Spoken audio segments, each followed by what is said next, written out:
Tout d'abord, la lithosphère. La lithosphère, c'est la couche externe du manteau terrestre dont on tire un certain nombre de ressources qui font fonctionner nos sociétés modernes. La première de ces ressources, c'est le pétrole.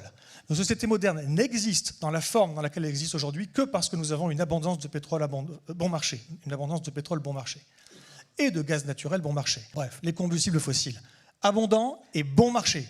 C'est ça qui fait que nos sociétés existent. Sinon, jamais elles n'auraient pris cette forme. Sinon, jamais elles se seraient organisées comme elles se sont organisées. Mais il y a quand même un problème. C'est qu'on a besoin de sortir du pétrole. Et on a besoin d'opérer une transition. C'est trop gentillet, transition. Là, on a besoin d'une transformation, d'une mutation, d'une révolution, d'une métamorphose, d'un bouleversement, ce que vous voulez. Mais transition, c'est trop mou. Et aujourd'hui, cette transition, puisqu'on continue de dire ça, et je vous encourage à arrêter, eh bien, elle requiert quand même de pouvoir continuer à faire fonctionner nos sociétés pendant qu'on l'opère, cette transition. Donc il faut bien abreuver, il faut bien fournir le flux entrant. Et là, on va avoir un problème. Parce que le flux entrant va se tarir plus vite que l'on ne va réussir à baisser la demande.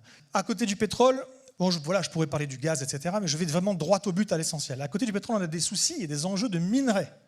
Cette transition, telle qu'on l'a conçue aujourd'hui, elle passe beaucoup par le développement, donc ça va passer par l'électrification de beaucoup d'usages, le développement notamment des renouvelables, et derrière, ça va être également le stockage avec des batteries.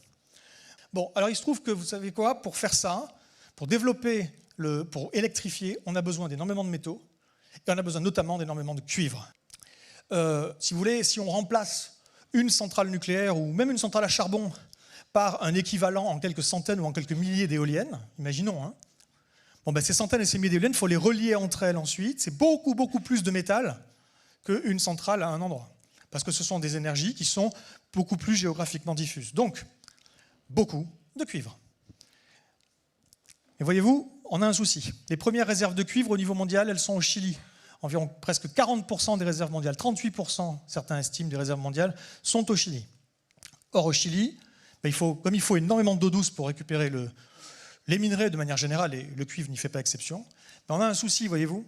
L'aridité perturbe déjà la production de cuivre, les mines de cuivre doivent déjà fermer quelques semaines, voire quelques mois par an, et on a déjà des problèmes d'approvisionnement de certains quartiers de la capitale du Chili en eau. La question se pose déjà, est-ce qu'on va utiliser l'eau pour manger et pour boire, ou est-ce qu'on va utiliser l'eau pour produire les métaux dont le monde a besoin pour sa grande transition énergétique ?